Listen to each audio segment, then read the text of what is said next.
2023년 7월 11일 오늘의 말씀 시작하겠습니다. 오늘 나눌 말씀은 말라기 4장 1절에서 6절 말씀입니다. 만군의 여호와가 이르노라. 보라, 용광로 불같은 날이 이르리니 교만한 자와 악을 행하는 자는 다 지푸라기 같을 것이라. 그 이르는 날에 그들을 살라. 그 뿌리와 가지를 남기지 아니할 것이로되 내 이름을 경외하는 너희에게는 공의로운 해가 떠올라서 치료하는 광선을 비추리니 너희가 나가서 외양간에서 나온 송아지같이 뛰리라. 또 너희가 악인을 밟을 것이니 그들이 내가 정한 날에 너희 발바닥 밑에 재와 같으리라. 만군의 여호와의 말이니라. 너희는 내가 호렙에서 온 이스라엘을 위하여 내 종 모세에게 명령한 법, 곧 율례와 법도를 기억하라. 보라, 여호와의 크고 두려운 날이 이르기 전에 내가 선지자 엘리야를 너희에게 보내리니 그가 아버지의 마음을 자녀에게로 돌이키게 하고 자녀들의 마음을 그들의 아버지에게로 돌이키게 하리라. 돌이키지 아니하면 두렵건대 내가 와서 저주로 그 땅을 칠까 하노라 하시니라. 아멘. 이스라엘 백성들은 하나님을 섬기는 것이 쓸데없고 하나님을 섬기지 않는 것이 유익이라고 생각했습니다. 그러나 하나님께서 정하신 때가 이르면 하나님을 경외하고 섬기는 자들이 옳았다는 것이 명백하게 드러나게 될 것입니다. 그날에 하나님은 의인과 악인, 곧 하나님을 섬기는 자와 섬기지 않는 자를 구별하시고 하나님을 경외하는 자들을 하나님의 특별한 소유로 삼으실 것입니다. 그러나 그날은 하나님을 섬기지 않으며 하나님을 섬기는 것이 무슨 유익이 있냐던 자들에게는 용광로의 불과 같은 날이 될 것입니다. 그래서 교만한 자와 악을 행하는 자는 용광로 앞에 놓인 지푸라기처럼 되어 순식간에 태워져 버릴 것입니다. 말라기 4장 1절입니다. 만군의 여호와가 이르노라. 보라, 용광로 불같은 날이 이르리니 교만한 자와 악을 행하는 자는 다 지푸라기 같을 것이라. 그 이르는 날에 그들을 살라. 그 뿌리와 가지를 남기지 아니할 것이로되. 이 땅에서는 교만한 자가 복되며 악을 행하는 자가 번성하는 것처럼 보일 것입니다. 그러나 하나님의 날에 그들은 용광로 앞에 놓인 지푸라기처럼 불살라 완전히 사라질 존재에 불과합니다. 심지어 뿌리와 가지도 남지 않을 것입니다. 근본부터 완전히 사라져 아무것도 남지 않는다는 겁니다. 지금 세상에서 그들이 강하고 형통한 것처럼 보이고 하나님을 경외하는 사람들은 헛된 삶을 사는 것처럼 보이겠으나 하나님의 용광로와 같은 날이 임할 때에 세상에서 강하고 형통해 보이던 사람들이 사실은 지푸라기와 같은 존재였다는 것이 드러나게 된다는 것입니다. 반면 하나님을 경외하는 사람들에게 그날은 공의로운 해가 떠올라서 치료하는 광선을 비추는 날이 될 것이며 그날에 그들은 외양간에서 나온 송아지처럼 뛰놀게 될 것입니다. 말라기 4장 2절입니다. 내 이름을 경외하는 너희에게는 공의로운 해가 떠올라서 치료하는 광선을 비추리니 너희가 나가서 외양간에서 나온 송아지같이 뛰리라. 치료하는 광선을 비추는 공의로운 해는 하나님을 상징합니다. 이사야 30장 26절입니다. 여호와께서 자기 백성의 상처를 싸매시며 그들의 맞은 자리를 고치시는 날에는 달빛은 햇빛 같겠고 햇빛은 7배가 되어 7날의 빛과 같으리라.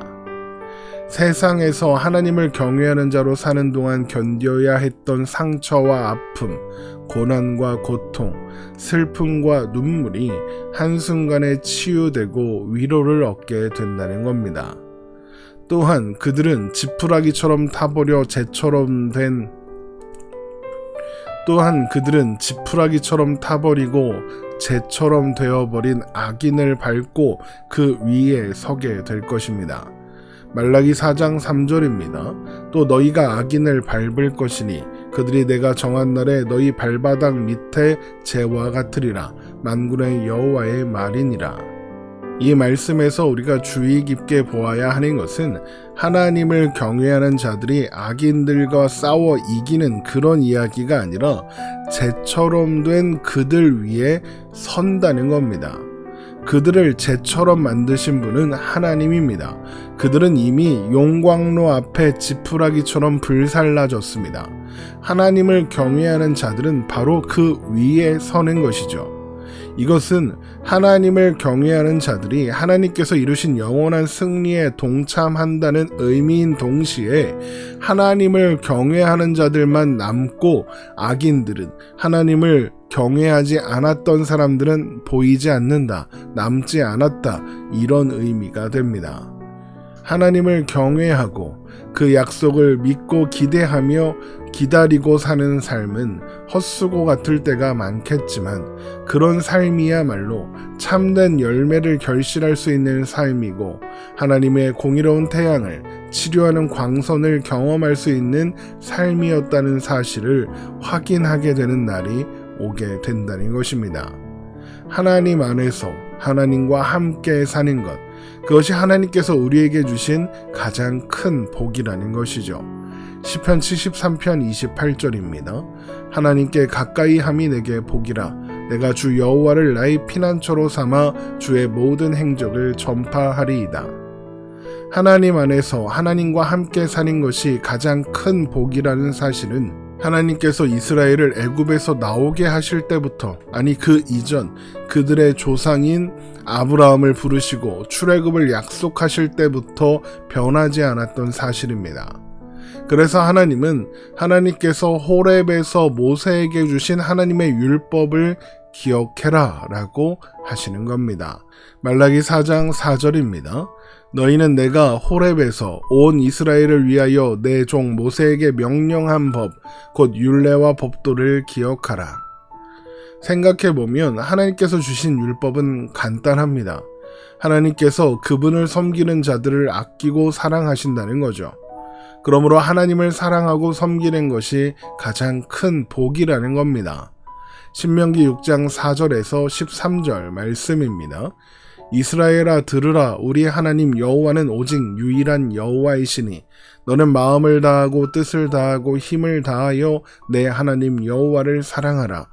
오늘 내가 내게 명하는 이 말씀을 너는 마음에 새기고 내 자녀에게 부지런히 가르치며 집에 앉았을 때에든지 길을 갈 때에든지 누워 있을 때에든지 일어날 때에든지 이 말씀을 강론할 것이며 너는 또 그것을 내 손목에 매어 기호를 삼으며 내 미간에 붙여 표로 삼고 또 내 집 문설주와 바깥문에 기록할지니라. 내 하나님 여호와께서 내 조상 아브라함과 이삭과 야곱을 향하여 내게 주리라 맹세하신 땅으로 너를 들어가게 하시고 내가 건축하지 아니한 크고 아름다운 성읍을 얻게 하시며 내가 채우지 아니한 아름다운 물건이 가득한 집을 얻게 하시며 내가 파지 아니한 우물을 차지하게 하시며 내가 심지 아니한 포도원과 감람나무를 차지하게 하사 내게 배불리 먹게 하실 때에 너는 조심하여 너를 애굽 땅 종되었던 집에서 인도하여 내신 여호와를 잊지 말고 내 하나님 여호와를 경외하며 그를 섬기며 그의 이름으로 맹세할 것이니라. 그런데 문제가 있습니다. 이스라엘 백성들이 그런 하나님을 신뢰하지 못했다는 겁니다. 그들은 끊임없이 홍해가 길을 막고 있다고, 물이 떨어졌다고, 먹을 것이 없다고, 고기가 먹고 싶다고 하나님을 원망하며 시험했습니다. 왜 그렇게 했을까요? 하나님께서 그분의 백성들을 위하신다는 사실을 믿지 못했기 때문입니다. 그래서 그들은 가나안 입성을 앞두고 정탐꾼을 보내야 했던 겁니다. 하나님이 약속하신 땅입니다.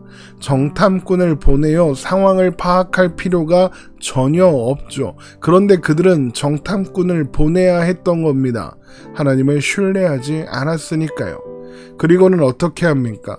정탐꾼들이 돌아와 하는 보고를 듣고 좌절하여 하나님을 원망합니다. 가나안에 들어가면 다 죽을 거라고 하죠.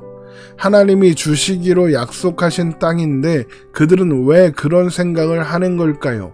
하나님을 믿지 않았기 때문입니다.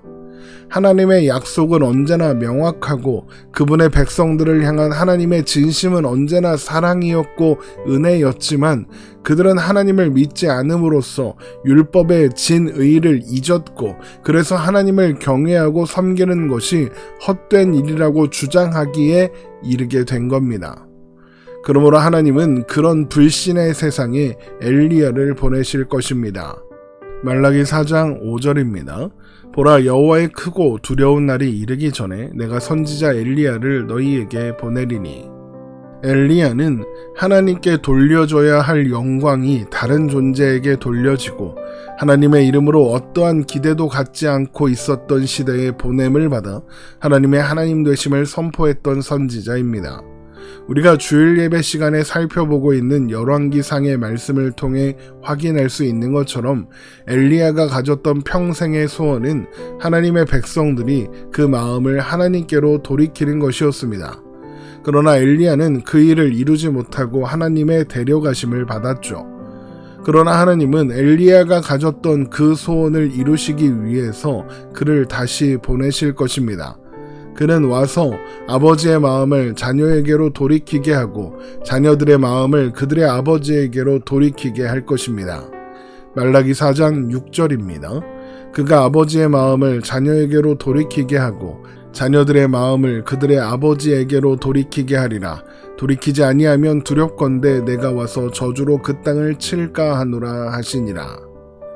그러나 돌이키지 아니하는 자들은 저주를 받게 될 것입니다. 용광로 앞에 놓인 지푸라기와 같을 테니까요.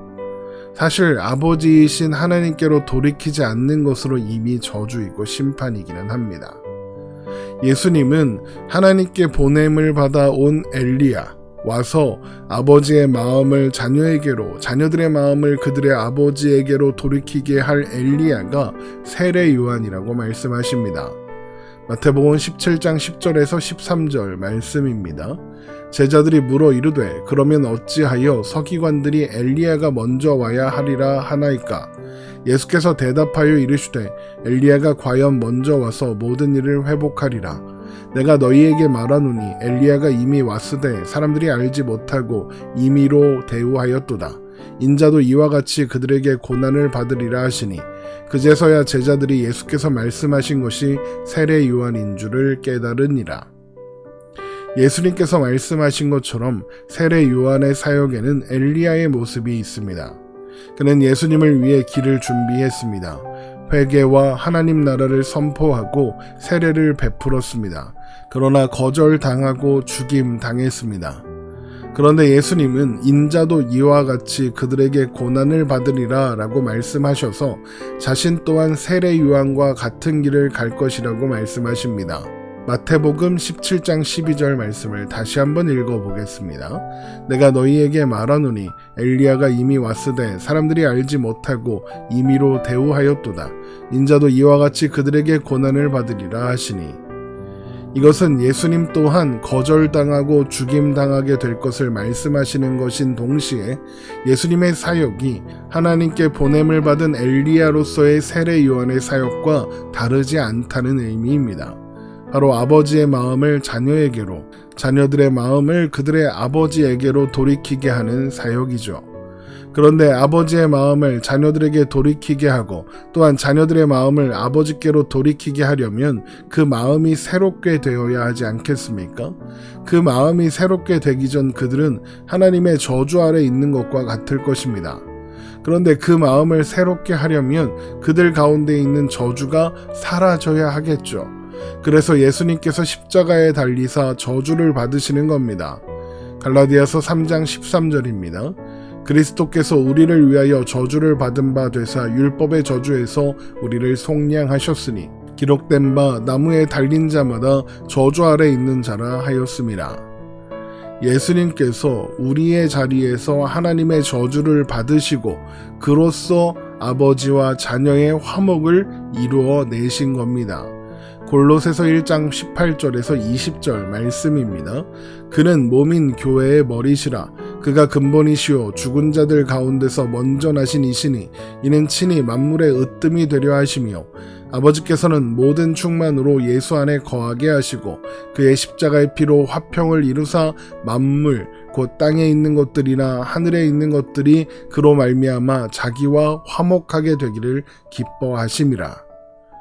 이렇게 예수님께서 우리를 위해 저주를 받으셨기 때문에 그래서 우리는 아버지 되시는 하나님께로 나아갈 수 있게 된 것입니다. 결국 말라기에서 보내겠다고 하신 엘리야의 사역은 세례 요한의 사역으로 시작되어 예수님의 사역으로 성취된 겁니다. 그래서 말라기 3장 1절에서 길을 준비할 사자와 언약의 사자를 보내겠다 말씀하셨던 거죠. 말라기 3장 1절입니다. 만군의 여호와가 이르노라. 보라, 내가 내 사자를 보내리니 그가 내 앞에서 길을 준비할 것이요 또 너희가 구하는 바 주가 갑자기 그의 성전에 임하시리니 곧 너희가 사모하는 바 언약의 사자가 임하실 것이라. 엘리야가 오리라. 와서 아버지와 자녀의 관계를 회복하리라. 이것이 말라기의 결론인 것은 하나님은 그분의 백성들이 불투명한 현실과 미래로 인하여 하나님을 신뢰하지 않은 채 불신과 체념 속에 살아가는 것을 원하지 않으시며 하나님을 경외함으로 하나님 안에서 하나님과 함께 평화와 안식을 누리기를 원하신다는 것을 보여줍니다. 이런 하나님의 의도와 진심은 오늘날 우리에게도 여전히 유효합니다. 우리는 예수님께서 이 땅에 오셔서 이루신 일들, 그분의 성육신과 삶과 십자가의 죽음, 그리고 부활과 승천을 기억하며 이제 영광 가운데 오셔서 그분의 백성들을 구원하시고 모든 백성을 심판하사 만물을 회복하실 날을 기대하고 소망하며 사는 자들입니다.